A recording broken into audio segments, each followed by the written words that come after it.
سورۃ النور، نور کے ممبروں پر جانا ہے تو نور اپنانا. بسم اللہ الرحمن الرحیم. سورۃ انزلناها وفرضناها وانزلنا فیها آیات بینات لعلکم تذکرون. یہ ایک سورت ہے جس کو ہم نے نازل کیا ہے. کس نے؟ اللہ سبحانہ وتعالی نے. اور اسے ہم نے فرض کیا ہے، اور اس میں ہم نے صاف صاف ہدایات نازل کی ہیں شاید کہ تم سبق لو. تو یہ سورت کس لیے پڑھنی ہے آپ نے؟ یہ سمجھ کر کہ یہ اللہ کی طرف سے آئی ہے، اس کے احکامات اللہ سبحانہ وتعالی نے بھیجے ہیں، اور اللہ سبحانہ وتعالی نے یہ احکامات فرض کے درجے میں رکھے ہیں. بعض لوگ حجاب کے بارے میں پوچھتے ہیں، وہ فرض ہے، اور اس آیت کو بھول جاتے ہیں کہ جہاں حجاب کا حکم ہے وہاں فرض کا لفظ آیا ہے اس سورت کے لیے. اور اس میں ہم نے صاف صاف ہدایات نازل کی ہیں، یعنی ایسی باتیں نہیں ہیں کہ جو کسی کو سمجھ نہ آئے، یہ سب سمجھ آنے والی باتیں ہیں. شاید کہ تم سبق لو. زانیہ عورت اور زانی مرد دونوں میں سے ہر ایک کو 100 کوڑے مارو، ساری مستی نکل جائے گی، پھر اس برائی کے قریب نہیں آئیں گے. حقیقت یہ ہے کہ زنا بہت سی خرابیوں کا سبب ہے، بہت سے گھروں کی بربادی کا سبب ہے، اور اس کے نتائج بہت بھیانک ہیں. اور اللہ سبحانہ وتعالیٰ کے نزدیک بھی زنا بہت ہی ناپسندیدہ چیز ہے.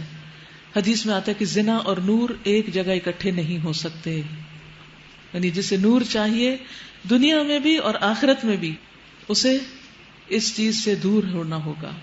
اور صرف یہ نہیں کہ اس ایکشن سے بچنا، بلکہ لا تقربوا الزنا، اس کے قریب بھی نہیں پھٹکنا، یعنی جو ہاتھوں، آنکھوں اور کانوں وغیرہ کا زنا ہے اس سے بھی بچ کے رہنا ہے. اور قیامت کے قریب زنا کے پھیلنے کی آپ نے پیشن گوئی کی تھی. رسول اللہ صلی اللہ علیہ وسلم نے فرمایا علامات قیامت میں سے یہ ہے کہ دین کا علم اٹھ جائے گا، جہالت پھیل جائے گی، اور شراب پی جائے گی، اور زنا کاری عام ہو جائے گی. زنا ہر ایک کے لیے منع ہے، لیکن بوڑھا ہونے کے بعد اگر کوئی کرے تو اس کے ساتھ تو اللہ تعالیٰ قیامت کے دن بات بھی نہیں کریں گے اور اس کو پاک بھی نہیں کریں گے، اور اس کے لیے دردناک عذاب ہوگا. پھر اسی طرح اللہ تعالیٰ نہ ایسے مرد کی طرف دیکھیں گے اور نہ عورت کی طرف. یہ نہیں کہ صرف مرد کی سزا ہے اور عورت کی نہیں، ظاہر ہے کہ دونوں ہی انوالو ہوتے ہیں. رسول اللہ صلی اللہ علیہ وسلم نے فرمایا میرے پاس 2 آدمی آئے، انہوں نے میرا بازو پکڑا اور مجھے ایک دشوار گزار پہاڑ کے پاس لے گئے. تو اچانک وہاں کچھ لوگ تھے جو بری طرح پھولے ہوئے تھے، موٹے ہوئے تھے، اور ان سے بدترین بو آ رہی تھی، بہت گندی اسمیل. ان کی بو بیت الخلاء کی طرح تھی، ٹوائلٹ کی بو کی طرح تھی، ان کے جسموں سے بو نکل رہی تھی. میں نے پوچھا یہ کون لوگ ہیں؟ انہوں نے کہا یہ زانی مرد اور زانیہ عورت ہیں، یعنی جو زنا کرتے ہیں، یہ ان کی گندگی ہے. اور یہاں پر کیا فرمایا کہ ان پر حد جاری کرو، ان کو کوڑے مارو، اور ان پر ترس کھانے کا جذبہ اللہ کے دین کے معاملے میں تم کو دامن گیر نہ ہو، اگر تم اللہ تعالی اور روز آخر پر ایمان رکھتے ہو. یعنی اگر تم اللہ تعالیٰ کو مانتے ہو تو پھر اس حد کو جاری کرنا ہوگا، کیونکہ ایک حد جاری کرنا اللہ تعالیٰ کے نزدیک 40 راتوں کی بارش سے زیادہ بہتر ہے، یعنی جہاں اسلام کا قانون نافذ ہوتا ہے. اور پھر یہ بھی ہے کہ حد سب کو لگے گی، خواہ کوئی بوڑھا ہو، بیمار ہو، کچھ بھی ہو، لیکن اس کا طریقہ مختلف ہو سکتا ہے. یعنی اگر کسی کے حد جاری کرنے سے مرنے کا اندیشہ ہو تو ایسی صورت میں ہلکی حد جاری کی جا سکتی ہے، لیکن حدوں کو جاری کرنا اللہ کا حکم ہے. اور ان کو سزا دیتے وقت اہل ایمان کا ایک گروہ موجود رہے، یعنی یہ حد، یہ سزا سب کے سامنے دی جائے تاکہ دیکھنے والے بھی مار پڑتی دیکھ کر عبرت پکڑیں اور اس سے باز آئیں. الزانی لا ينکح الا زانیۃ او مشرکہ، زانی نکاح نہ کرے مگر زانیہ کے ساتھ، یعنی ایسے لوگوں کی شادی بھی پھر آپس میں ہی ہونی چاہیے، پاک لوگوں سے زانی لوگوں کی شادی نہیں ہونی چاہیے. اور یہاں پر آپ دیکھیں کہ زنا اور شرک کو ساتھ ساتھ مینشن کیا گیا، یعنی جس طرح شرک کبیرہ گناہ ہے اسی طرح زنا بھی کبیرہ گناہ ہے، کیونکہ شرک میں بھی شراکت ہوتی ہے اور زنا میں بھی شراکت ہوتی ہے اپنے اصل شوہر یا بیوی کے حق کے ساتھ. تو زانی نکاح نہ کرے مگر زانیہ کے ساتھ یا مشرکہ کے ساتھ، یعنی ایسے شخص کو پھر مومن عورت نہیں دی جانی چاہیے. اور زانیہ کے ساتھ نکاح نہ کرے مگر زانی یا مشرک، یہ حرام کر دیا گیا ہے اہل ایمان پر. یعنی جب یہ بات ثابت ہو جائے کہ کوئی شخص واقعی زنا کرتا ہے یا اس پر حد جاری ہو جائے، اس شخص کا معاملہ کھل جائے، تو پھر اس کا نکاح پاک دامن عورت سے نہیں ہوگا. ہاں اگر کسی کا عیب چھپا ہوا ہے تو وہ اللہ کو پتا ہے، اس کے معاملے میں چھپی ہوئی باتوں کے بارے میں تو کوئی کسی کا کچھ نہیں کر سکتا. اور کون کن کن غلط راستوں پہ چل چکا ہے اور اب اس کا نکاح کسی نیک پاک مرد یا عورت سے ہو رہا ہے، تو یہ راز اللہ کو معلوم ہے، تو پھر اللہ سبحانہ وتعالی ہی جو چاہے معاملہ کرے. لیکن دنیا کا قاعدہ بتا دیا گیا، والذین یرمون المحصنات ثم لم یأتوا بأربعۃ شہداء، اور جو لوگ پاک دامن عورتوں پر تہمت لگائیں پھر 4 گواہ لے کر نہ آئیں، ان کو 80 کوڑے مارو، 80 کوڑے مارو، اور ان کی شہادت کبھی قبول نہ کرو، اور وہ خود ہی فاسق ہیں سوائے ان لوگوں کے جو اس حرکت کے بعد تائب ہو جائیں اور اصلاح کر لیں کہ اللہ ضرور ان کے حق میں غفور الرحیم ہے. یعنی اس سے یہ پتہ چلتا ہے کہ اسلام اس بات کو سخت کنڈیم کرتا ہے، ناپسند کرتا ہے کہ کوئی کسی پر زنا کا الزام لگائے، جھوٹا الزام، کیونکہ اس سے دوسروں کی عزت پامال ہوتی ہے، اور ہمارا دین ہمیں دوسروں کی عزت کرنا سکھاتا ہے. اور اس طرح کے اسکینڈلز کو اچھالنا اور اس قسم کی خبروں کا عام کرنا اور لوگوں کے درمیان بیٹھ کر اس طرح کے قصے بیان کرنا، یہ لغویات میں سے بھی ہے اور ناپسندیدہ چیزوں میں سے بھی، اس لیے ان سے بچنا چاہیے.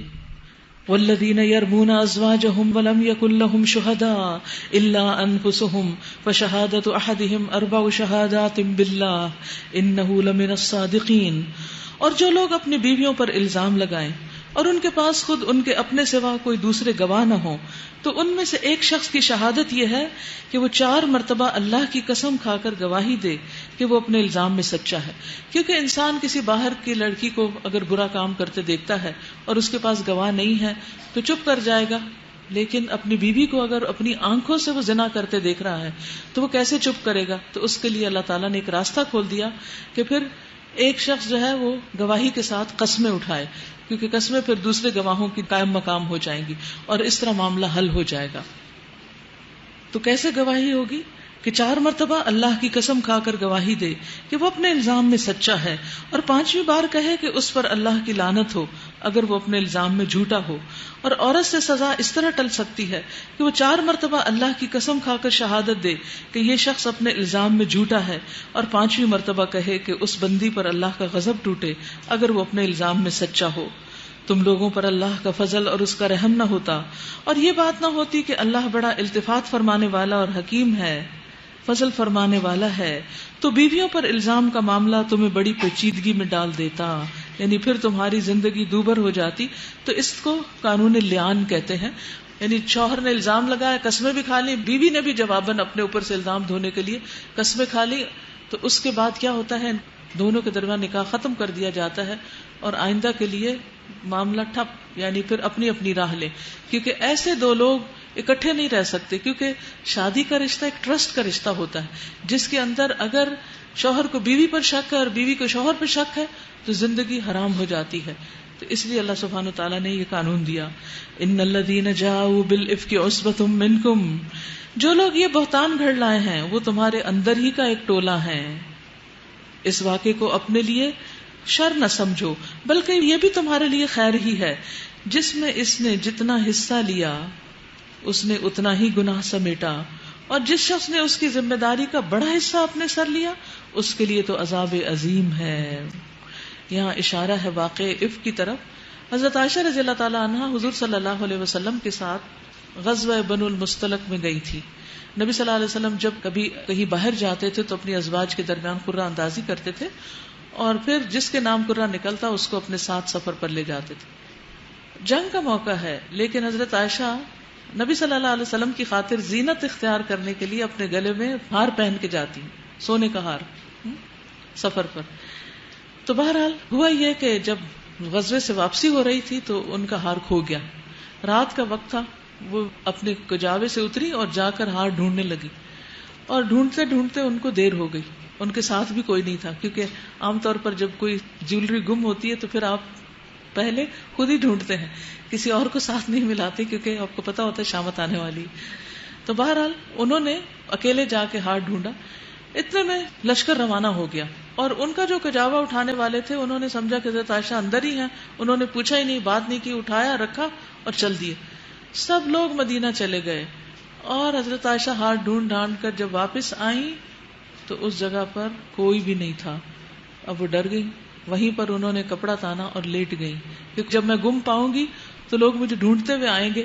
تو حضرت عائشہ اتنی عقل مند تھی کہ انہوں نے کہیں ادھر ادھر بھاگنا نہیں شروع کر دیا، اسی جگہ بیٹھ گئی. کبھی بھی زندگی میں اگر آپ گم جائیں، جیسے حرم میں لوگ گم جاتے ہیں یا کسی رش والی جگہ پر، تو جہاں سے گمے ہوں وہیں ٹھہر جائیں، ایک دوسرے کو نہ ڈھونڈنا شروع کر دیں. ہمارے یہاں ہوتا ہی ہے کہ ایک گمتا ہے دوسرا اس کو ڈھونڈتا ہے، پہلا دوسرے کو ڈھونڈ رہا ہوتا ہے اور کوئی کسی کو نہیں ڈھونڈ پاتا.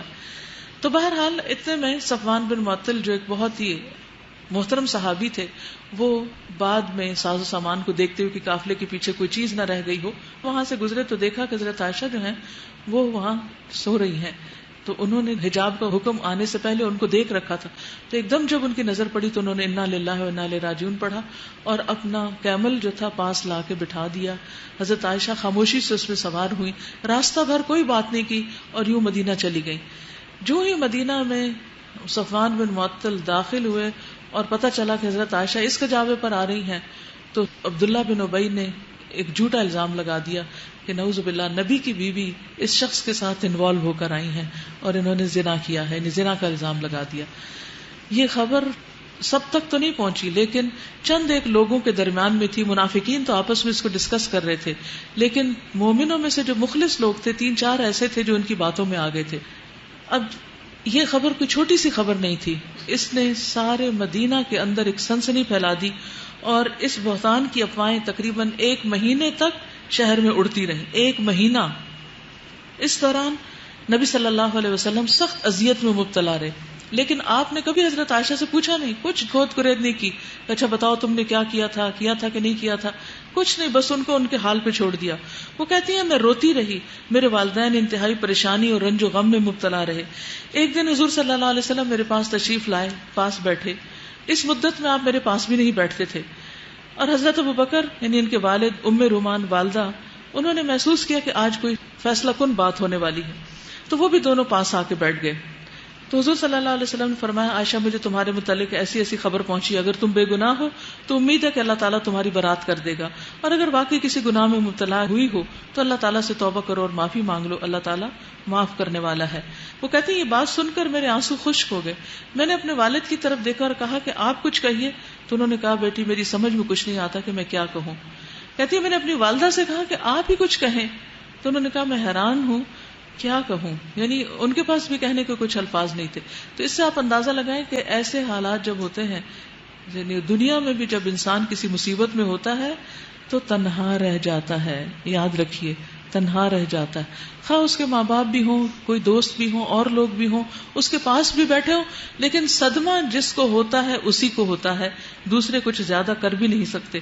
اور اس واقعے سے مجھے ہمیشہ قیامت کا دن یاد آ جاتا ہے کہ اگر وہاں کوئی انسان پریشان ہوگا اور وہ اپنی امی ابا کو پکارے گا تو وہ آگے سے کچھ بھی دفاع نہیں کریں گے. اس پہ کہنے لگی ایک بات آپ کے کانوں میں پڑ گئی ہے اور دلوں میں بیٹھ چکی ہے. اب اگر میں یہ کہوں کہ میں بے گناہ ہوں اور اللہ جانتا ہے کہ میں بے گناہ ہوں تو آپ لوگ مانیں گے نہیں، اور اگر میں ایک ایسی بات کا اقرار کر لوں جو میں نے کی ہی نہیں، یعنی غلطی نہیں کی، اور اللہ جانتا ہے میں نے نہیں کی، تو آپ اس کو مان لیں گے. یعنی اس وقت ہر شخص جھوٹے پروپیگنڈے کے اثر سے اس بات کے لیے تیار ہے کہ وہ اس بات کو سچا ہی سمجھ لے. تو اس وقت کہتی کہ میں نے حضرت یعقوب کا نام یاد کرنے کی کوشش کی لیکن غم کے مارے مجھے ان کا نام یاد نہیں آیا. تو کہا کہ اس حال میں اس کے سوا کیا کہہ سکتی ہوں جو یوسف علیہ السلام کے والد نے کہا تھا فصبر جمیل، کہ میں صبر کروں گی اور اچھی طرح کروں گی. اور کب کہا تھا انہوں نے؟ جب بنیامین پہ چوری کا الزام لگا تھا اور حضرت یعقوب کو اس کی خبر ہوئی تھی. کہتے ہیں کہ یہ کہہ کے میں منہ دوسری طرف کر گیا، لیٹ گئی اور اپنا رخ دوسری طرف پھیر لیا. اس وقت میں اپنے دل میں کہہ رہی تھی اللہ میری بے گناہی سے بالکل واقف ہے، وہ ضرور حقیقت کو کھول دے گا. لیکن کہتی کہ میں یہ نہیں جانتی تھی کہ اس طرح میرے حق میں یہ آیات اتریں گی جو قیامت تک پڑھی جاتی رہیں گی. اب ہوا یہ کہ یہی کیفیت تھی کہ نبی صلی اللہ علیہ وسلم پر وحی کی کیفیت طاری ہو گئی، یعنی اسی اثناء میں، اور نبی صلی اللہ علیہ وسلم پر یہ آیات جو یہاں سے شروع ہوتی ہیں یہ نازل ہوئی. اور اس میں آپ دیکھیں گے کہ کس طرح اللہ سبحانہ وتعالیٰ نے حضرت عائشہ کا دفاع کیا ہے، جو اپنی مثال آپ ہے. اور جب آیات اتر چکی، صفائی ہو گئی، تو حضرت عائشہ کی والدہ نے کہا کہ تم حضور صلی اللہ علیہ وسلم کا شکریہ ادا کرو، تو کہنے لگی کہ میں اس وقت صرف اپنے رب کا شکر ادا کروں گی کیونکہ آپ میں سے کسی نے میرا کوئی ساتھ نہیں دیا. تو بہت بیٹی بھی تھی، بہت انٹیلیجنٹ، حاضر جواب بھی تھی. تو بہرحال حضرت عائشہ رضی اللہ تعالی عنہا کی اس سے بہت سعادت اور ان کا بلند مقام نظر آتا ہے، اور کس طرح اللہ تعالیٰ نے دنیا میں ان کا دفاع کیا. اور اس واقعے میں ہمارے لیے بھی بہت سارے سبق ہیں کہ اگر کبھی آپ پر کوئی جھوٹا الزام لگے تو اس میں بہت ڈیفینسو نہ ہو، بہت اریٹیٹڈ نہ ہو، بہت زیادہ غصہ نہ کریں، اور بہت زیادہ آپے سے باہر نہ ہو، اور کسی پر ظلم نہ کریں، یعنی بدگمانی سے کام نہ لیں. اچھا فلاں نے یہ کہا ہوگا، فلاں نے یہ کیا ہوگا، کیونکہ اس وقت انسان سخت ٹیسٹ میں ہوتا ہے. اور کیا ٹیسٹ کیا جا رہا ہوتا ہے کہ اس امتحان میں انسان کتنا سچا ہے، کتنا غیبت سے پرہیز کرتا ہے، کتنا الزام تراشی سے پرہیز کرتا ہے، کتنا یہ صبر کرتا ہے. یعنی انسان کی ساری اچھی کوالٹیز سامنے آ جاتی ہیں، اور اس کے اندر کی جتنی خرابیاں وہ بھی سامنے آ جاتی. آزمائش سے اصل انسان باہر آتا ہے، جو ویسے ہم نے بہت سے پردوں میں چھپا رکھا ہوتا ہے، امتحان اس کو باہر لے آتا ہے. تو حضرت عائشہ کا، حضور صلی اللہ علیہ وسلم کا، ان کے والدین، سب کا کردار سامنے آتا ہے، پورے مسلمان معاشرے کا کردار سامنے آتا ہے کہ کس حال میں انہوں نے یہ دن گزارے. تو اسی لیے اللہ تعالیٰ فرماتے ہیں جو لوگ یہ بہتان گھڑ لائے ہیں وہ تمہارے اندر کا ہی ٹولہ ہے، یعنی تمہارے ہی بیچ میں سو کالڈ مسلمز ہیں. اس واقعے کو اپنے حق میں شر نہ سمجھو، بلکہ یہ بھی تمہارے لیے خیر ہی ہے. جس نے اس میں جتنا حصہ لیا اس نے اتنا ہی گناہ سمیٹا، اور جس شخص نے اس کی ذمہ داری کا بڑا حصہ اپنے سر لیا، یعنی عبداللہ بن ابی، اس کے لیے تو عذاب عظیم ہے. جس وقت تم لوگوں نے اسے سنا تھا اس وقت کیوں نہ مومن مردوں اور مومن عورتوں نے اپنے آپ سے نیک گمان کیا. یہ ہے سیکھنے کا سبق. انڈر لائن کیجئے، کسی کے بارے میں بھی جھوٹا پروپیگنڈا جب آپ سنیں، جھوٹا الزام کسی پہ لگتا وہ سنیں، تو اپنے آپ کو اس کی جگہ رکھ لیں کہ اگر میں ہوں تو کیا ایسا کروں.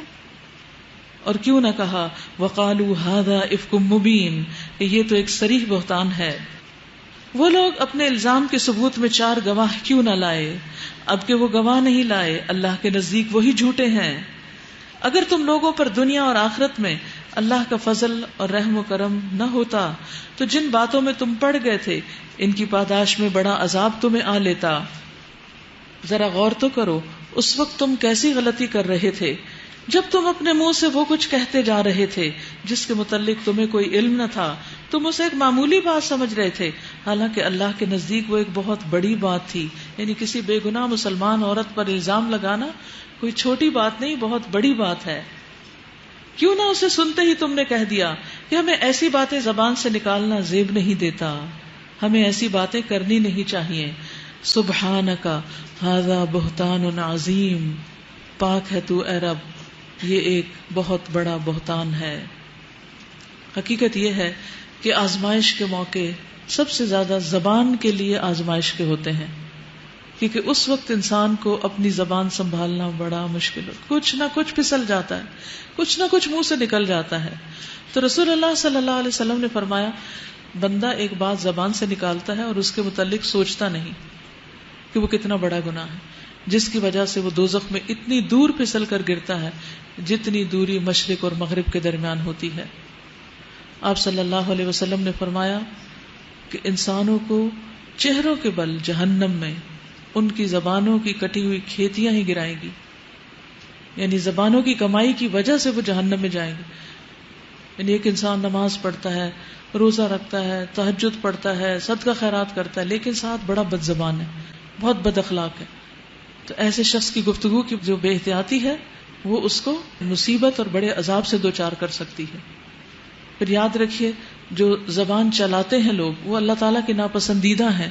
رسول اللہ صلی اللہ علیہ وسلم نے فرمایا مجھے سب سے زیادہ مبغوض جن سے آپ نفرت کرتے ہیں، یعنی نبی صلی اللہ علیہ وسلم کن لوگوں سے نفرت کرتے تھے، اور سب سے زیادہ میری مجلس سے دور وہ لوگ ہیں جو زیادہ باتیں کرنے والے، دیکھیے یہاں زیادہ بولنے والے، بلا سوچے سمجھے بغیر احتیاط کے بولنے والے، اللہ اکبر، اور تکبر کرنے والے. ایسے لوگ نبی صلی اللہ علیہ وسلم اپنی مجلس میں پسند ہی نہیں کرتے تھے.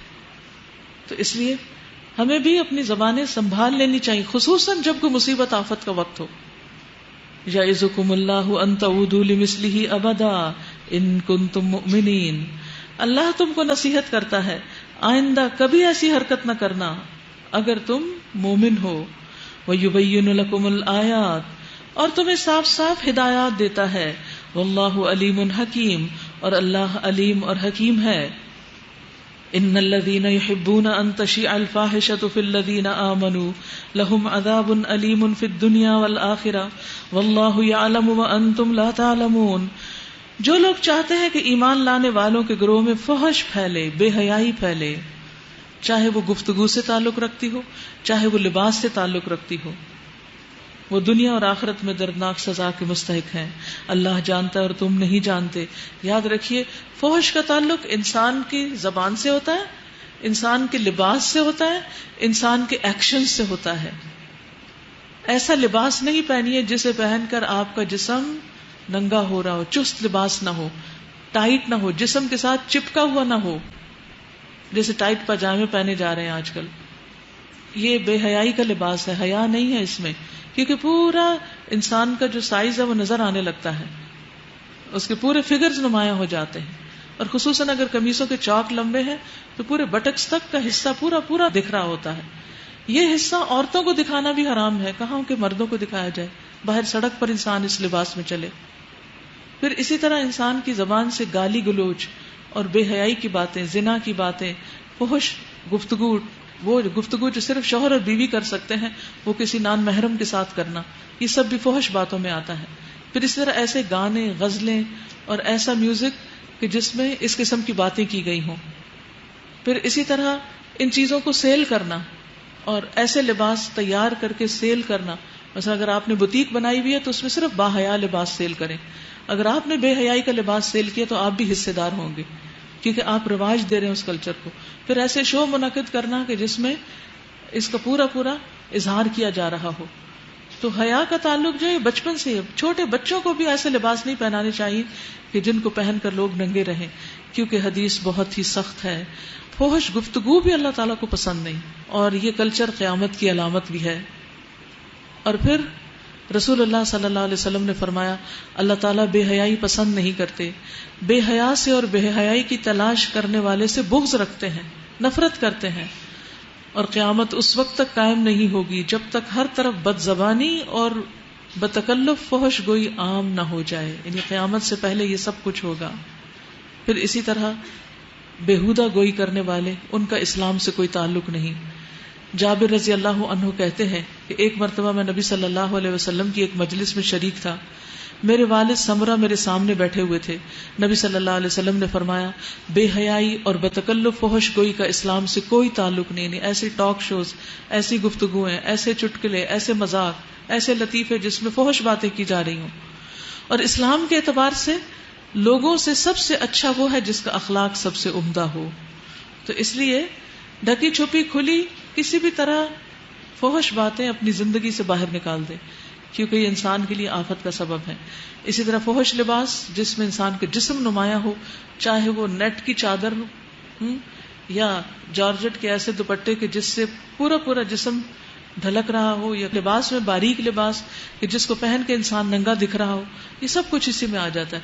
وہ حدیث پھر دوہرا لیجئے جو مسلم کی تھی، جس میں آتا ہے کہ میری امت کے 2 گروہ ہیں جن کو میں نے نہیں دیکھا، لیکن وہ دونوں ہی جنت میں نہیں جائیں گے جبکہ جنت کی خوشبو دور دور تک آ رہی ہوگی. ان میں سے ایک گروہ وہ جو عورتوں کا ہے کہ جو لباس پہن کر بھی ننگی رہتی ہیں، لباس پہن کے بھی ننگی رہتی ہیں. سر ان کے بخت اونٹنی کے کوہان کی طرح ہے، یعنی اوپر اٹھے ہوئے. کوئی ایسا جوڑا بنانا جو اوپر اسکارف سے باہر دکھے وہ منع ہے.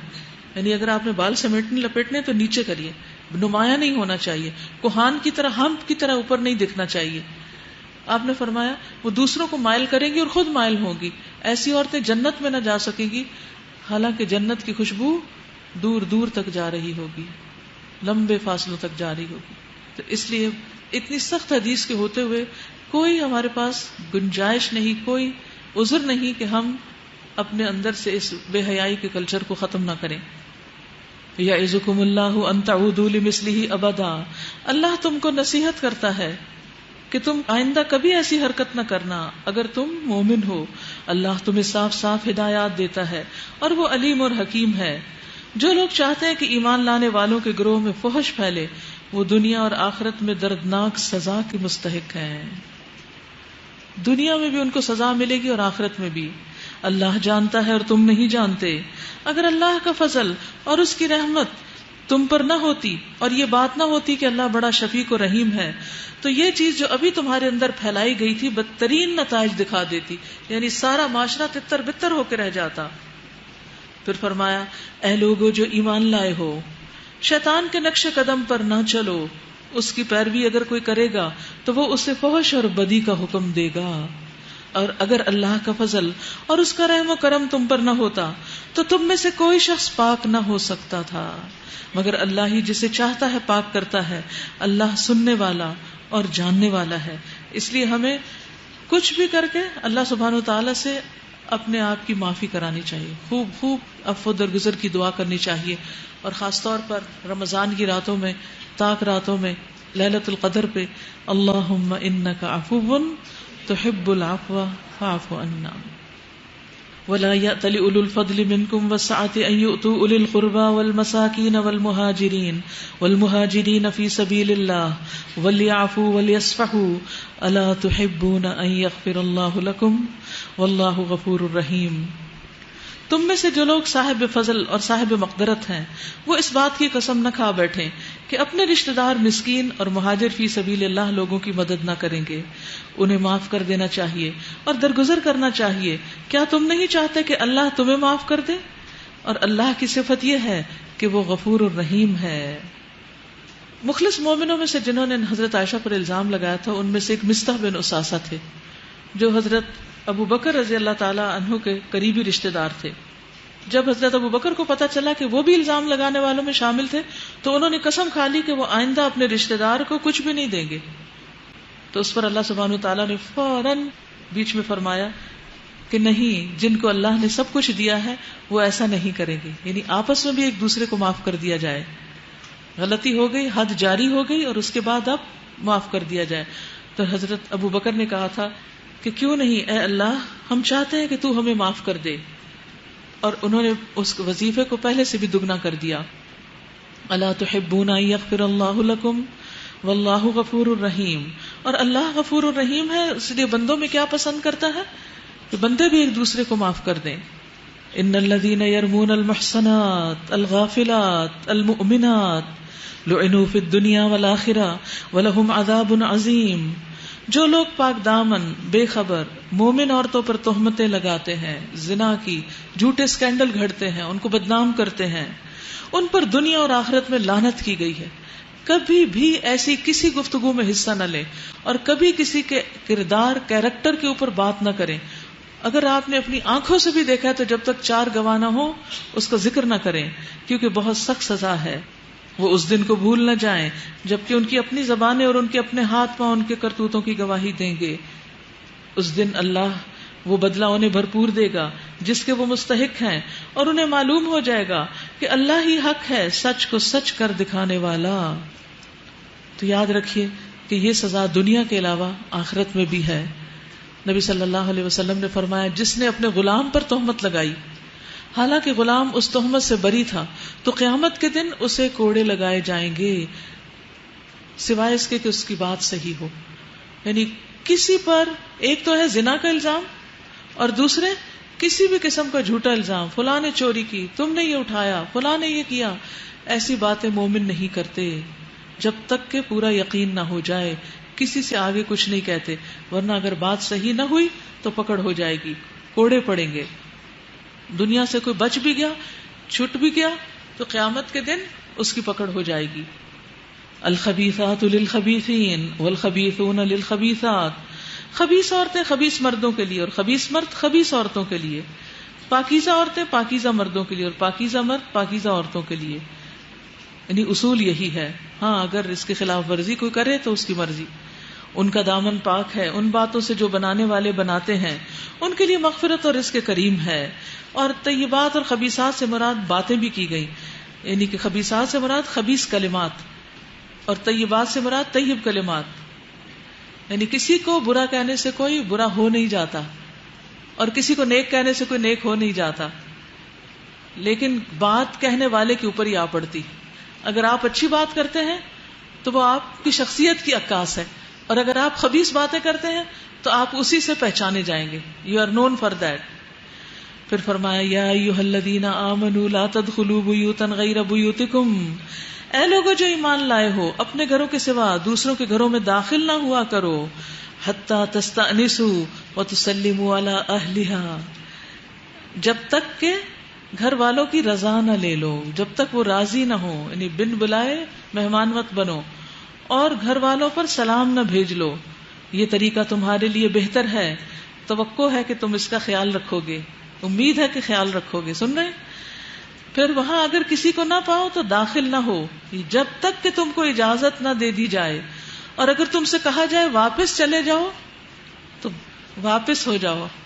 یہ تمہارے لیے زیادہ پاکیزہ طریقہ ہے.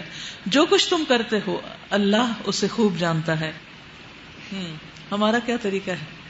ہم بغیر اطلاع کے سرپرائز دینے دوسروں کے گھر عین دوپہر کو پہنچ جاتے ہیں جب وہ سو رہے ہوتے ہیں، خوب بیلز بجاتے، اگر کوئی نہ کھولے تو خود ہی گیٹ کھول دیتے ہیں ہاتھ ڈال کے کسی طرح، پھر آ کے اندر کا دروازہ کھٹکھٹاتے، پھر کوئی نہ کھولے تو کھڑکیوں سے آوازیں لگاتے، تو کہتے لگتا کوئی ہے جان کے نہیں کھول رہے، اور پھر بھی کوئی نہ کھولے تو گھر جا کے فون کر دے اور خوب خوب سناتے ہیں. اور اگر موبائل پاس ہو تو باہر سے سنا دیتے ہیں، گاڑی میں بیٹھتے ہی بے نقص سناتے ہیں، ایسی ایسی کہ ساری زندگی یاد رکھیں.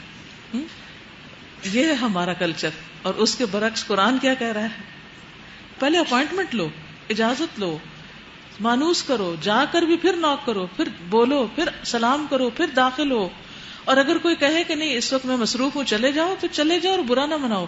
یہ زیادہ اچھا طریقہ ہے، بجائے اس کے کہ کوئی شخص اس پوزیشن میں نہ ہو کہ آپ کو سرو نہ کر سکے، اٹینڈ نہ کر سکے، ٹائم نہ دے سکے، اور پھر تم ناراض ہو کے چلے آؤ کہ اتنے بد اخلاق ہیں، اتنے بدتمیز ہیں کہ ہم گئے ہیں اور ہمیں کسی نے پوچھا نہیں. تو اس لیے اس حکم پر عمل بہت مشکل کام ہے، اور اس سے پتہ چلتا ہے ہمارا معاشرہ کتنا اسلامی معاشرہ ہے اور کتنا دین ہم جانتے ہیں. اچھا بھلے دین پڑھے ہوئے لوگ بھی یہی حرکتیں کرتے ہیں. البتہ تمہارے لیے اس میں کوئی مذائقہ نہیں کہ ایسے گھروں میں داخل ہو جاؤ جو کسی کی رہنے کی جگہ نہ ہو. جیسے ہاسپٹل ہے، وہاں بھی اگر وزٹرز آورز نہیں ہے تو مت جاؤ، کیونکہ مریض کو کسی وقت تو آرام کرنا ہی ہے. اور جن میں تمہارے فائدے کی کوئی چیز ہو، یعنی اسکول وغیرہ، کالج، بینک وغیرہ، تو اس میں ضروری نہیں ہوتا کہ انسان اسی طرح ناک کر کر کے جائے. وہ دروازے جب انہوں نے خود کھول رکھے ہوتے ہیں وزٹنگ آورز، تو اس میں آپ بغیر اجازت بھی جا سکتے ہیں. ورنہ اگر وہ اپوائنٹمنٹ بنانے کو کہیں تو وہاں بھی اپوائنٹمنٹ بنانی ہوگی. یہ نہیں کہ چلے گئے بغیر اجازت، سامان لے کے چلے گئے اور پھر کہا کہ اب جیسے تیسے ادھر ہی ہمیں اکوموڈیٹ کر لیں. پھر فرمایا تم جو کچھ ظاہر کرتے ہو اور جو کچھ تم چھپاتے ہو سب کی اللہ کو خبر ہے. تم جو کرتے ہو یعنی اس وقت دوسروں کے بارے میں جیسا گمان رکھتے ہو اور جو حرکتیں کر رہے ہو سب پتہ ہے اس کو، تو اس لیے اللہ تعالیٰ اس کا حساب لے گا. پھر فرمایا قل للمؤمنین یغضوا من ابصارہم ویحفظوا فروجہم، اے نبی صلی اللہ علیہ وسلم مومن مردوں سے کہیے کہ اپنی نظریں بچا کے رکھیں اور اپنی شرمگاہوں کی حفاظت کریں. یعنی صرف عورتیں ہی نہیں شرم و حیا کا مظاہرہ کریں، مرد بھی کریں، بلکہ مردوں کو پہلے حکم دیا گیا. یہ زیادہ پاکیزہ طریقہ ہے. ان اللہ خبیر بما یصنعون، بے شک اللہ خوب باخبر ہے اس سے جو کچھ وہ کرتے ہیں. بما یصنعون یعنی مردوں کی تمام حرکات اللہ کی نگاہ میں ہیں، چھپی ہوئی نہیں. اللہ دیکھتا ہے، اس کا مطلب کیا ہے کہ پھر اللہ تعالیٰ پوچھے گا بھی. نگاہ کی جو حفاظت ہے یہ ایمان کا حصہ ہے. جو شخص اپنی نگاہ کو سنبھال کے رکھے گا اللہ سبحانہ و تعالیٰ اسے اس کا بہترین اجر عطا کرے گا. نبی صلی اللہ علیہ وسلم نے فرمایا 3 طرح کی آنکھیں قیامت کے دن جہنم کی آگ کو نہ دیکھ سکیں گی. وہ آنکھ جو اللہ کے ڈر سے رو پڑی، وہ آنکھ جس نے اللہ کی راہ میں پہرا دیا، وہ آنکھ جو حرام کردہ چیزوں میں جھک گئی. یعنی جب کوئی فحش سین آیا، خواہ ٹیلی ویژن کی اسکرین پر یا بل بورڈ پر یا پھر کسی کتاب کے اندر یا کسی میگزین میں یا کسی انٹرنیٹ کی سائٹ پر، کیونکہ بعض اوقات اچانک چیزیں سامنے آ جاتی ہیں اور آپ قطعاً دیکھنا نہیں چاہتے، تو فوراً اس نے حرام سے نگاہ پھیر لی. ایسی نگاہ رکھنے والوں کا اجر کیا ہے کہ اللہ تعالیٰ جہنم کی آگ ان سے چھپا لے گا. آگ کو دیکھنا کتنا خوفناک ہوتا ہے، کتنا خوف زدہ کرتا ہے انسان کو. پھر مومن عورتوں کو بھی حکم دیا گیا، اور اے نبی مومن عورتوں سے کہہ دیجئے اپنی نگاہیں بچا کے رکھیں اور اپنی شرمگاہوں کی حفاظت کریں. یعنی مومن عورتیں اپنی حیا کی اور خصوصاً زنا سے پرہیز کریں اور اپنے آپ کو ننگا نہ کریں، ایسا لباس نہ پہنے کہ پہن کر بھی ننگی رہیں. پھر اسی طرح یہ ہے کہ نگاہیں جو ہیں جو کچھ وہ کرتی ہیں ان کو کاؤنٹ کیا جا رہا ہے. مثلا یہ نہیں کہ آپ کہیں فلاں حضرت جو ہے یہ بہت نیک بزرگ ہیں اور ان کو تو خوب دیکھا جا سکتا ہے، مرد مرد ہے چاہے کوئی بھی ہو، کسی کو بھی نہیں دیکھنا چاہیے، یعنی نگاہ بھر کے نہیں دیکھنا چاہیے، چاہے کوئی بڑا علامہ ہو یا کوئی بہت نیک صاحب ہو. اور پھر بعض اوقات ہم یہ کہتے ہیں ہم کون سا اس کو سامنے سے دیکھ رہے ہیں، ہم تو کمپیوٹر پر ہی دیکھ رہے ہیں، اور خوب دل بھر کے دیکھیں تو یہ بھی منع ہے. چاہے کسی برے مرد کو دیکھیں یا اچھے مرد کو دیکھیں، دونوں برابر ہیں، کسی کی بھی اجازت نہیں. نبی صلی اللہ علیہ وسلم نے حضرت علی سے کہا تھا پہلی نگاہ معاف ہے لیکن دوسری اس کا مواخذہ ہوگا. تو اس لیے جان بوجھ کر کسی بھی حرام چیز کو دیکھنا اور دل بھر بھر کے دیکھتے رہنا جو ہے یہ اللہ تعالیٰ کے نزدیک ناپسندیدہ ہے. اور پھر جو گناہ ہوتے ہیں نا ان کی شامت دنیا میں بھی آتی اور آخرت میں بھی. بعض اوقات انسان سے نیکی کے مواقع چلے جاتے ہیں، بعض اوقات انسان سے خیر اور بھلائی دور ہو جاتی ہے، بعض اوقات انسان اللہ سے دور ہو جاتا ہے، عبادت سے محروم ہو جاتا ہے، اور اگر عبادت سے محروم نہ ہو تو عبادت کی لذت سے محروم ہو جاتا ہے. اور پھر اللہ خوب خبر رکھتا ہے جو تم کر رہے ہو، چاہے چھپ چھپ کے کر رہے ہو، اللہ سے نہیں چھپ سکتے. مومن عورتوں کے لیے نگاہوں کی حفاظت، شرمگاہوں کی حفاظت کے علاوہ کچھ اور احکامات بھی ہیں، اور وہ کیا ہیں؟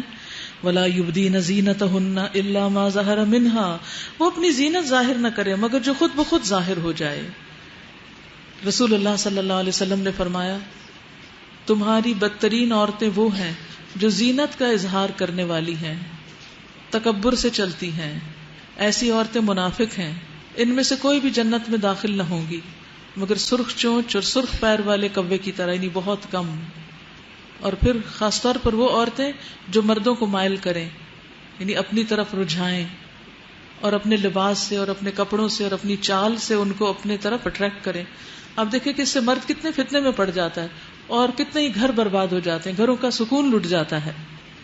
اور کیا کریں؟ وَلْيَضْرِبْنَ بِخُمُرِهِنَّ عَلَى جُيُوبِهِنَّ، اپنے جو دوپٹے ہیں ان کو صرف سر پہ نہیں رکھیں، اپنے سینے پہ ڈال لیں. کچھ لوگوں نے کیا کیا، سر سے اتار کے سینے پہ ڈال لیا. قرآن میں لکھا ہوا سینے پہ ڈالیں. خمار سر کا لباس ہوتا ہے. اب یہ تو نہیں کہ اگر کوئی کہے کہ قمیض کو پاؤں تک لمبا کرو تو انسان قمیض اتار کے نیچے کو لٹکا لے. اسی طرح یہ بھی اس کا معنی نہیں ہے کہ دوپٹہ جو ہے اس کو اتار کے سینے پہ وی بنا کے ڈال لے اور سمجھے کہ اس نے حق ادا کر دیا. وَلْيَضْرِبْنَ بِخُمُرِهِنَّ عَلَى جُيُوبِهِنَّ، اور اپنے سینوں پر اپنی اوڑھنیوں کے آنچل ڈالے رہیں. یعنی سینہ حسن کی جگہ ہے، عورت کے لیے اٹریکشن کی جگہ ہے، اس لیے خاص طور پر اسے ڈھانکیں. بعض لوگ سکارف کر لیتے ہیں، بڑے بڑے حجاب پہن لیتے ہیں، لیکن وہ سکارف کس طرح باندھتے ہیں؟ اس کو اوپر ہی اوپر رول کرتے چلے جاتے ہیں اور سینے پہ نہیں ڈالتے، سینہ اسی طرح کھلا نظر آ رہا ہوتا ہے. اور بعض اوقات سکارف کے پلو اٹھا کے اوپر کو نقاب بنا رہے ہوتے ہیں اور سینہ پورا نمایاں ہو رہا ہوتا ہے. اور کس چیز کا منہ ڈھانک رہے ہیں جب آپ کا سینہ کھلا ہے؟ اللہ کے سری حکم کی نافرمانی کر رہے ہیں. میں آپ سب کو یہ ہوم ورک دوں گی کہ جا کے اپنا سکارف شیشے کے سامنے، ڈریسنگ ٹیبل کے سامنے کھڑے ہو کر پہن کر دیکھیں، نکلتے وقت دیکھیں کہ کہیں آپ کے سینے کے خم تو نظر نہیں آ رہے اس میں. اور بعض لوگ ایک طرف پلہ چھوڑ دیتے اور ایک کا اٹھا لیتے ہیں، آدھا سینہ ڈھکا ہوا ہوتا ہے اور آدھا سینہ کھلا ہوا ہوتا ہے. تو پورا ڈھانکنا ضروری ہے، یعنی آدھا کھولنے کی بھی اجازت نہیں ہے. وَلْيَضْرِبْنَ بِخُمُرِهِنَّ عَلَى جُيُوبِهِنَّ، اور اپنے سینوں پر اپنی اوڑھنیوں کے آنچل ڈالے رہیں. وَلَا يُبْدِينَ زِينَتَهُنَّ إِلَّا لِبُعُولَتِهِنَّ، اور بناؤ سنگھار ظاہر نہ کریں مگر ان لوگوں کے سامنے، شوہر، باپ، شوہروں کے باپ یعنی سسر، اپنے بیٹے، شوہروں کے بیٹے یعنی سوتیلے بیٹے، بھائی، بھائیوں کے بیٹے، بھتیجے، بہنوں کے بیٹے، بھانجے، اپنے میل جول کی عورتیں یعنی نیک عورتیں جو ہیں، اپنے مملوک یعنی مملوک سے مراد غلام، وہ زیر دست مرد جو کسی اور قسم کی غرض نہ رکھتے ہوں، اس سے مراد نوجوان، ڈرائیور، بیرہ وغیرہ نہیں ہیں، اور وہ بچے جو عورتوں کی پوشیدہ باتوں سے ابھی واقف نہ ہوئے ہوں، بہت چھوٹے بچے جب وہ جوان ہونے لگے یا انہوں نے موویز دیکھ دیکھ کر عورتوں کے سب راز جان لیے ہوں تو پھر ان چھوٹوں سے بھی حجاب کرنا چاہیے. اور وہ اپنے پاؤں زمین پر مارتی ہوئی نہ چلے، جو زینت انہوں نے چھپا رکھی ہو اس کا علم لوگوں کو ہو جائے، یعنی چال میں وقار ہو، ایسی 5 انچ کی ہیل نہ پہنے کہ جس سے خواہ مخواہ دوسروں کی نظروں میں آ جائے. اور ٹک ٹک جو ہے وہ بازار میں سنائی نہیں دی جانی چاہیے. جوتا خاموش ہونا چاہیے. اس کا یہ مطلب نہیں کہ اگر ہیل نہیں پہنی ہوئی تو دوسری طرح آپ بے شک پاؤں کھسکار کے چلے، نہیں، پاؤں کو اٹھا کر چلے، یعنی پاؤں کی چال سے بھی دوسروں کو متوجہ نہ کریں. اور اسی طرح خفیہ زینت میں خوشبو آتی ہے، یعنی ایسی خوشبو لگا کے باہر نہ جائیں کہ جو مردوں کو پہنچے اور وہ آپ کی طرف اٹریکٹ ہوں. وَتُوبُوا إِلَى اللَّهِ جَمِيعًا أَيُّهَا الْمُؤْمِنُونَ لَعَلَّكُمْ تُفْلِحُونَ. اور مومنوں تم سب مل کر اللہ سے توبہ کرو، یعنی ایمان ہے پھر بھی توبہ کرو، کیونکہ اس معاملے کہیں نہ کہیں کمی بیشی کبھی جان کے اور کبھی انجانے میں ہو ہی جاتی ہے. توقع ہے کہ تم فلاح پاؤ گے، کامیاب ہو جاؤ گے. تو کامیابی کے لیے صرف نماز کافی نہیں، عورت اور مرد کے لیے کامیابی کے لیے اپنے حیا کی پاسداری کرنا بھی ضروری ہے. اور اللہ تعالیٰ کے ان احکامات کو یہ کس صورت میں نازل ہوئے؟ سورۃ نور میں. سورۃ نور کے بارے میں کیا فرمایا گیا؟ سورۃ انزلناہا، یہ سورت ہم نے نازل کی ہے. سارا ہی قرآن اللہ نے نازل کیا ہے، لیکن تاکید کے لیے یاد دہانی کرائی کہ ان باتوں کو کسی مولوی کی بات یا کسی ٹیچر کی بات نہیں سمجھنا، یہ اللہ کی باتیں ہیں. اور فرضناہا، ہم نے اس کو فرض کیا ہے، یعنی یہ سنت نفل نہیں، تمہاری چوائس نہیں کہ چاہو تو حجاب کرو، oh I don't feel like doing it, ایسا نہیں. جب دل کرتا ہے یا نہیں کرتا اللہ کا حکم ماننا ہے، کیونکہ فرض تو فرض ہے. کبھی آپ یہ تو نہیں کہہ سکتے او میرا دل نہیں چاہ رہا نماز پڑھنے کو، نہیں. جیسے نماز پڑھنا فرض ہے ایسے حجاب کرنا بھی فرض ہے.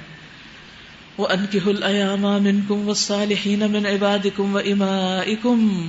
تم میں سے جو لوگ تنہا ہوں، بے نکاح ہوں، شادی نہ ہوئی ہو ان کی، اور تمہارے لونڈی غلاموں میں سے جو نیک ہوں ان کی شادی کر دو، نکاح کر دو.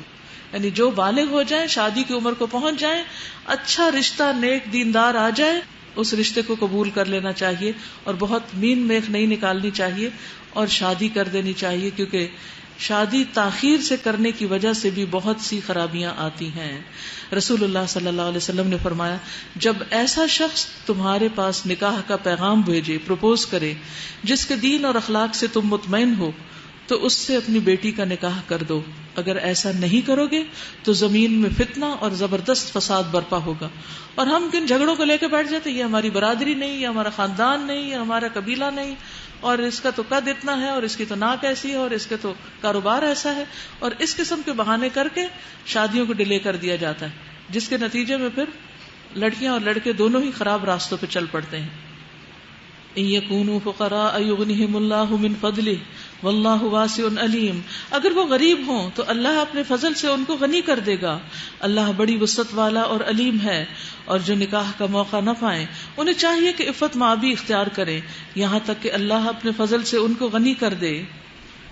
یعنی اگر کوئی بھی طریقہ نہیں ہے شادی کرنے کا تو جواز نہیں مل جاتا کہ انسان حرام کام شروع کر دے.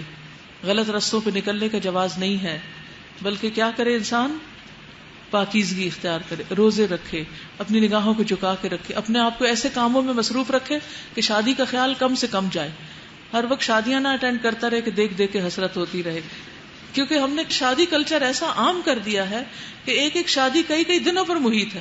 اس میں جن کی شادی ان کی تو خیر ہے، لیکن جو آس پاس دوسرے ایسے نوجوان لڑکے لڑکیاں جن کی شادی نہیں ہو رہی اور وہ شادی کی عمر کو بھی گزر رہے ہیں، ان کے دلوں کا کیا حال ہوگا؟ ہم ان کے لیے کیسی حسرتوں کے سامان پیدا کر رہے ہیں. والذین یبتغون الکتاب مما ملکت ایمانکم فکاتبوہم. اور تمہارے مملوکوں میں سے جو مکاتبت کی درخواست کریں ان سے مکاتبت کر لو اگر تمہیں معلوم ہو کہ ان کے اندر بھلائی ہے، اور ان کو اس مال میں سے دو جو اللہ نے تمہیں دیا ہے تاکہ وہ اپنی آزادی خرید سکیں. تم انہیں اپنے مال میں سے دو، ان کی مدد کرو خواہ وہ تمہارے ہی غلام ہے پھر بھی. اور اپنی لونڈیوں کو اپنی دنیاوی فائدوں کی خاطر کوہبہ گری یعنی پروسٹیٹیوشن پر مجبور نہ کرو جبکہ وہ خود پاک دامن رہنا چاہتی ہوں، کیونکہ یہ بھی حرام ہے، ممنوع ہے. اور جو کوئی ان کو مجبور کرے تو اس جبر کے بعد اللہ ان کے لیے غفور الرحیم ہے، اور جو یہ بزنس چلائے گا اس کی سخت پکڑ ہے اللہ کے ہاں. وَلَقَدْ أَنزَلْنَا إِلَيْكُمْ آيَاتٍ مُبَيِّنَاتٍ.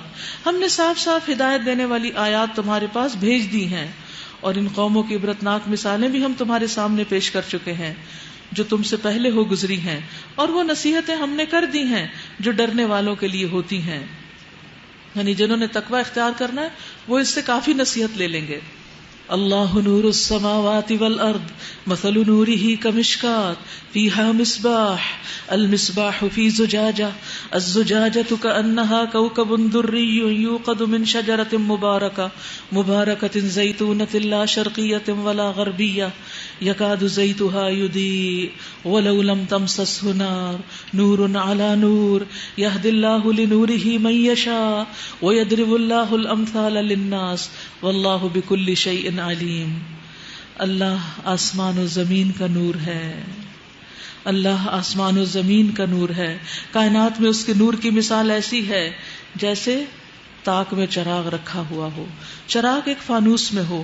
فانوس کا حال یہ ہو کہ جیسے موتی کی طرح چمکتا ہوا تارا، اور وہ چراغ زیتون کے ایک ایسے مبارک درخت کے تیل سے روشن کیا جاتا ہو جو نہ مشرقی ہو نہ مغربی، جس کا تیل آپ ہی آپ بھڑکتا ہو، خواہ اس کو آگ نہ بھی لگے. روشنی پر روشنی بڑھنے کے تمام اسباب جمع ہو گئے ہوں. اللہ اپنے نور کی طرف جس کو چاہتا ہے رہنمائی دیتا ہے، اور وہ لوگوں کو مثالوں سے بات سمجھاتا ہے، اور وہ ہر چیز سے خوب واقف ہے. یہاں اللہ سبحانہ و تعالیٰ کے نور کی بات بھی کی گئی جس کی حقیقت اللہ تعالیٰ جانتے ہیں. پھر اللہ تعالیٰ کا وہ نور جو وہ بندوں کو عطا کرتا ہے ایمان کی شکل میں، اس کی مثال ایسی ہے جیسے تاک میں چراغ جل رہا ہو اور پھر اس کا آس پاس منور ہو رہا ہو. تو ایمان کا نور جب آ جاتا ہے دل کے اندر، سینے میں اترتا ہے تو سینہ روشن ہو جاتا ہے. پھر اس کو اگر زیتون کے تیل سے چراغ کو جلانے کے لیے، روشنی بڑھانے کے لیے اس کو سپلائی پیچھے سے آتی رہے تو وہ روشنی اور بڑھتی چلی جاتی، وہ کبھی ختم نہیں ہوتی. تو اسی طرح بندہ مومن جو ہے وہ بھی اپنے ایمان کو ختم نہیں ہونے دیتا، اس کے لیے علم نافع کی سپلائی جو ہے وہ جاری رکھتا ہے. اور پھر اللہ سبحانہ وتعالیٰ جسے چاہے ہدایت دیتا ہے، اور مومن کا سینہ روشن ہوتا ہے جبکہ کافر کا سینہ اندھیرے میں ہوتا ہے. عالم کا سینہ روشن ہوتا ہے اور اس کے مقابلے میں جاہل کا سینہ اندھیرے میں ہوتا ہے. تو جو شخص اللہ سبحانہ وتعالیٰ کو اپنا رب مانتا ہے، اس کائنات کو دیکھ رہا ہے اور اس کی نشانیوں کو دیکھ رہا ہے، اس چاہیے کہ اللہ پر ایمان لے آئے، اور ایمان لانے کے بعد اللہ تعالیٰ کے دین کو سیکھے تاکہ اس کی روشنی اس کے دل میں جائے، اس کے عمل میں آئے، اور عمل میں آنے کے بعد اس کے اچھے اخلاق سے اس کا آس پاس سارا منور ہو جائے. یہ اسی صورت میں ہو سکتا ہے جب انسان اس کے لیے ایک مسلسل کوشش کرتا ہے. واللہ بکل شیء علیم. فی بیوت اذن اللہ ان ترفع ویذکر فیہا اسمہ یسبح له فیہا بالغدو والآصال رجال لا تلہیہم تجارۃ ولا بیع عن ذکر اللہ واقام الصلاۃ وایتاء الزکاۃ یخافون یوما تتقلب فیہ القلوب والابصار. اس نور کی طرف ہدایت پانے والے ان گھروں میں پائے جاتے ہیں جنہیں بلند کرنے کا اور ان میں اپنے نام کی یاد کا اللہ نے اذن دیا ہے. ان میں ایسے لوگ صبح و شام اس کی تسبیح کرتے ہیں جنہیں تجارت اور خرید و فروخت اللہ کی یاد اور اقامت صلاۃ اور ادائے زکوٰۃ سے غافل نہیں کر دیتی. وہ اس دن سے ڈرتے رہتے ہیں جس میں دل الٹنے اور دیدے پتھرا جانے کی نوبت آ جائے گی، اور وہ یہ سب کچھ اس لیے کرتے ہیں تاکہ اللہ ان کے بہترین اعمال کی جزا ان کو دے اور مزید اپنے فضل سے نوازے. اللہ جسے چاہتا ہے بے حساب دیتا ہے. یہاں مومنوں کی کچھ صفات بیان کی گئی ہیں، اور ان میں خاص طور پر ایسے مومن کہ جن کو دنیا کے بزنس نماز سے نہیں غافل کرتے، اور زکوٰۃ بھی وہ ضرور دیتے ہیں. نبی صلی اللہ علیہ وسلم نے فرمایا، جو مسلمان مرد نماز اور ذکر کے لیے مسجدوں میں پابندی سے حاضر ہوتا ہے، اللہ تعالیٰ اس سے ایسا خوش ہوتے ہیں جس طرح مسافر کے گھر آنے والے اس کے گھر آنے پہ خوش ہوتے ہیں. یعنی اگر گھر سے کوئی گیا ہوا ہو، امی ابو مثلاً ایک مہینے کے لیے کہیں چلے جائیں، تو جس دن واپسی ہوتی ہے اس دن کتنی خوشی کا دن ہوتا ہے. تو اسی طرح اللہ سبحانہ وتعالیٰ بھی اپنے گھر میں یعنی مسجد میں آنے والے پر ایسے ہی خوش ہوتے ہیں. حضرت اسود کہتے ہیں کہ انہوں نے حضرت عائشہ سے پوچھا کہ رسول اللہ صلی اللہ علیہ وسلم گھر میں کیا کیا کرتے تھے. انہوں نے کہا کہ آپ اپنے گھر کے کام کاج گھر والوں کی خدمت میں ہوتے تھے. جب نماز کا وقت آتا سب کام کاج چھوڑ کر نماز کے لیے چل پڑتے، ہم سے بالکل اجنبی ہو جاتے تھے. تو اسی طرح ہمارا بھی کیا ہونا چاہیے کہ نماز کا وقت داخل ہوتے ہی نماز کی فکر کرنی چاہیے. اور یہ سب کچھ وہ اس لیے کرتے ہیں تاکہ اللہ ان کے بہترین اعمال کی جزا ان کو دے اور مزید اپنے فضل سے نوازے. اللہ جسے چاہتا ہے بے حساب دیتا ہے. اس کے برعکس جنہوں نے کفر کیا ان کے اعمال کی مثال ایسی ہے جیسے دشت بے آب میں سراب کہ پیاسا اس کو پانی سمجھے ہوئے تھا.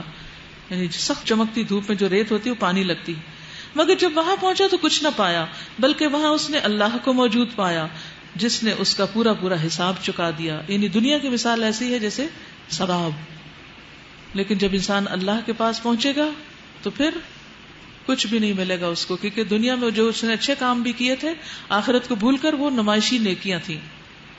یا پھر اس کی مثال ایسی ہے جیسے ایک گہرے سمندر میں اندھیرا کہ اوپر ایک موج چھائی ہوئی ہے، اس پر ایک اور موج اور اس کے اوپر بادل، تاریکی پہ تاریکی مسلط ہے، آدمی اپنا ہاتھ نکالے تو اسے بھی نہ دیکھنے پائے. جسے اللہ نور نہ بخشے اس کے لیے پھر کوئی نور نہیں.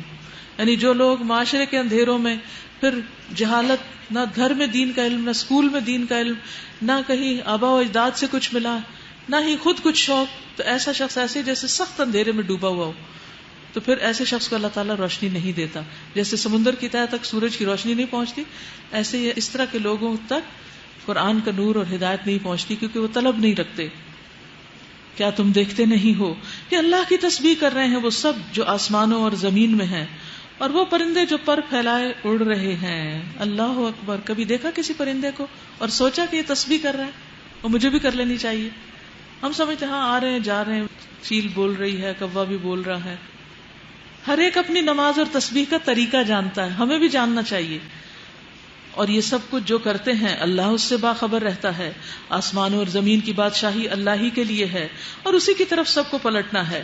کیا تم دیکھتے نہیں ہو کہ اللہ بادل کو آہستہ آہستہ چلاتا ہے، پھر اس کے ٹکڑوں کو باہم جوڑتا ہے. اس منظر پہ غور کیجئے گا، باہر نکلیں گے تو کریں گے نا.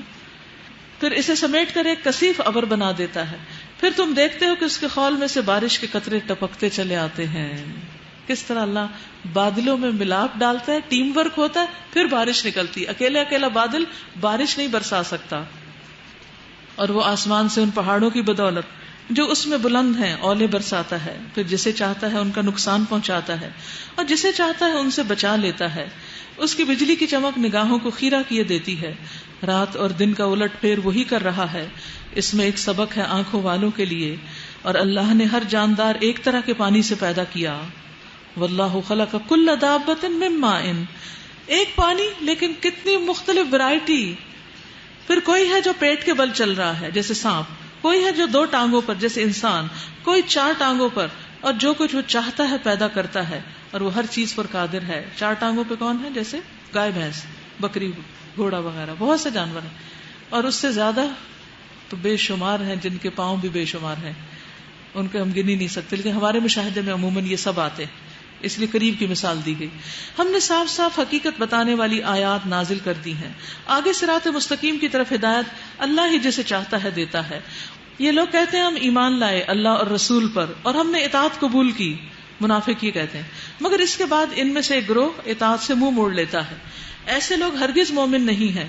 جب ان کو بلایا جاتا ہے اللہ اور اس کے رسول کی طرف تاکہ رسول ان کے آپس کے مقدمے کا فیصلہ کرے تو ان میں سے ایک فریق کترا جاتا ہے. البتہ حق اگر ان کی موافقت میں ہو تو رسول کے پاس بڑے اطاعت کیش بن کے آ جاتے ہیں. یعنی مطلب ہو تو پھر ہی آتے ہیں. کیا ان کے دلوں کو منافقت کا روگ لگا ہوا ہے، یا یہ شک میں پڑے ہوئے ہیں، یا ان کو یہ خوف ہے کہ اللہ اور اس کا رسول ان پر ظلم کرے گا؟ اصل بات یہ ہے کہ ظالم تو یہ لوگ خود ہیں. ایمان لانے والوں کا کام تو یہ ہے کہ جب اللہ اور رسول کی طرف بلائے جائیں تاکہ رسول ان کے مقدمات کا فیصلہ کریں تو وہ کیا کہیں؟ وہ کہیں ہم نے سنا اور اطاعت کی.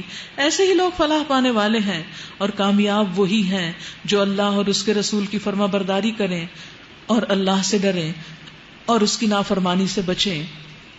یہ منافق اللہ کے نام کی پکی قسمیں کھا کے کہتے ہیں کہ آپ حکم تو دیں ہم گھروں سے نکل کھڑے ہوں. ان سے کہیے قسمیں نہ کھاؤ، تمہاری اطاعت کا حال معلوم ہے، تمہارے کرتوتوں سے اللہ بے خبر نہیں ہے.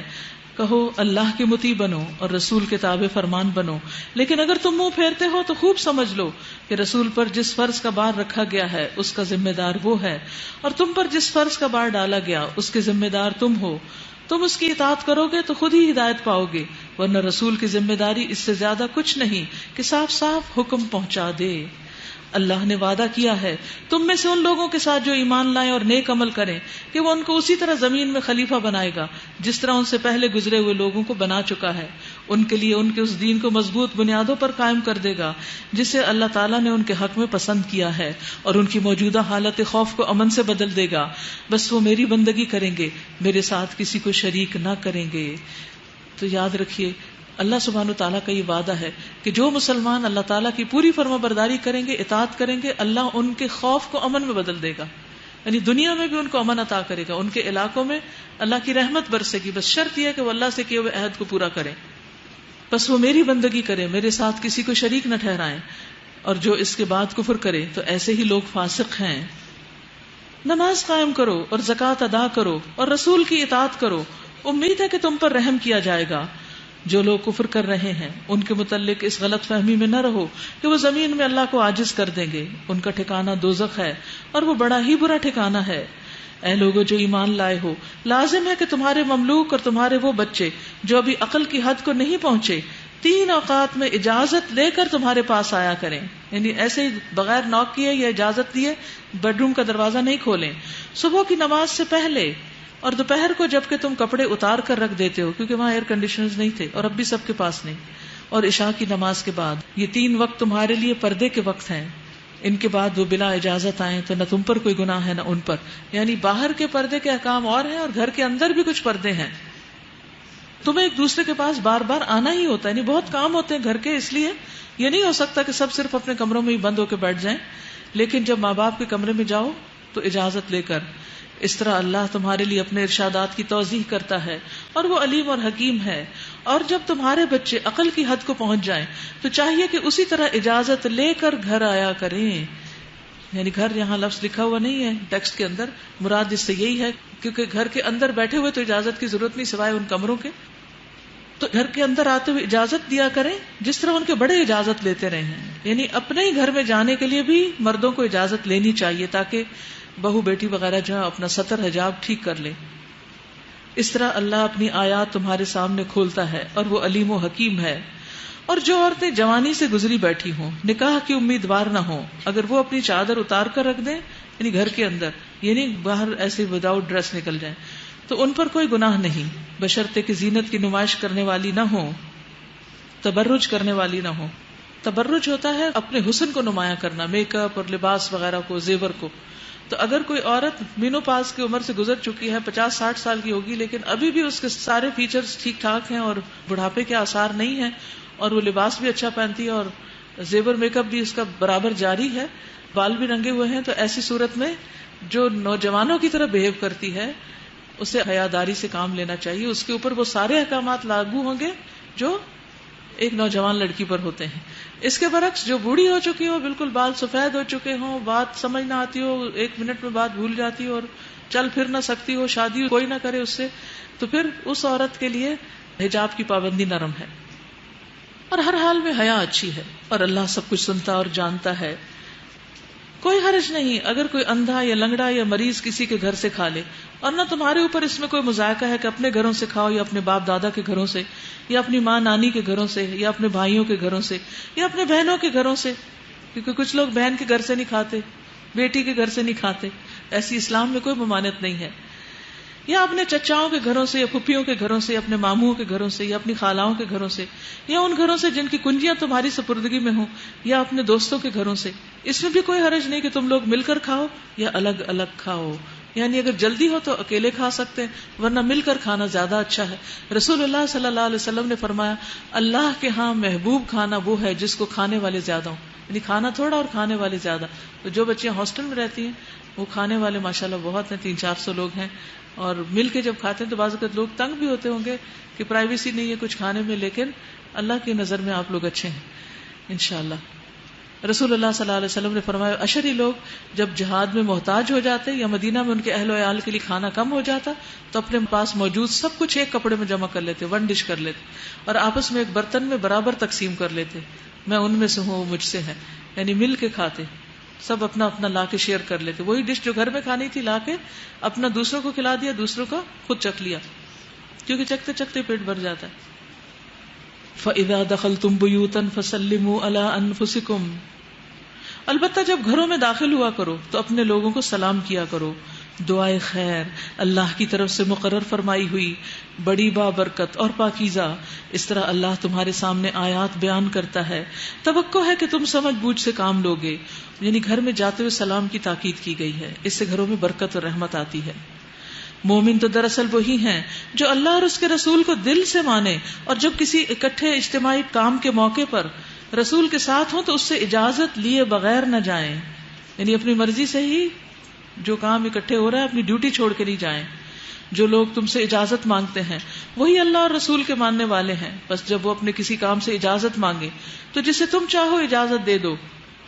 اور ایسے لوگوں کے حق میں اللہ سے دعائیں مغفرت کیا کرو, کیونکہ چھٹی کر کے بھی بات سر پہ ہی رہتی ہے. کیونکہ پھر کہا کہ اجازت دے کر بھی ان کے لیے معافی مانگو, استغفار کرو. یعنی اپنا کام چھوڑنا کوئی اچھی بات نہیں ہے. ذمہ داری کو چھوڑنا, ذمہ داری ایک امانت ہے اور اس پر پکڑ ہے. اللہ یقیناً غفور الرحیم ہے. مسلمانوں اپنے درمیان رسول کے بلانے کو آپس میں ایک دوسرے کا سا بلانا نہ سمجھ بیٹھو. اللہ ان لوگوں کو خوب جانتا ہے جو تم میں سے ایک دوسرے کی آڑ لیتے ہوئے چپکے سے سٹک جاتے ہیں, جیسے منافق کرتے تھے, ایک دوسرے کے پیچھے سے چھپ کے نکل جاتے ہیں. رسول کے حکم کی خلاف ورزی کرنے والوں کو ڈرنا چاہیے کہ وہ کسی فتنے میں گرفتار نہ ہو جائیں. سنت کی پیروی نہ کرنا انسان کو دنیا میں فتنے میں ڈال سکتا ہے اور ان پر دردناک عذاب آ جائے. خبردار رہو, آسمان و زمین میں جو کچھ ہے اللہ کا ہے. تم جس روش پر بھی ہو اللہ اس کو خوب جانتا ہے. جس روز لوگ اس کی طرف پلٹیں گے وہ انہیں بتا دے گا کہ وہ کیا کچھ کر کے آئے ہیں. وہ ہر چیز کا علم رکھتا ہے.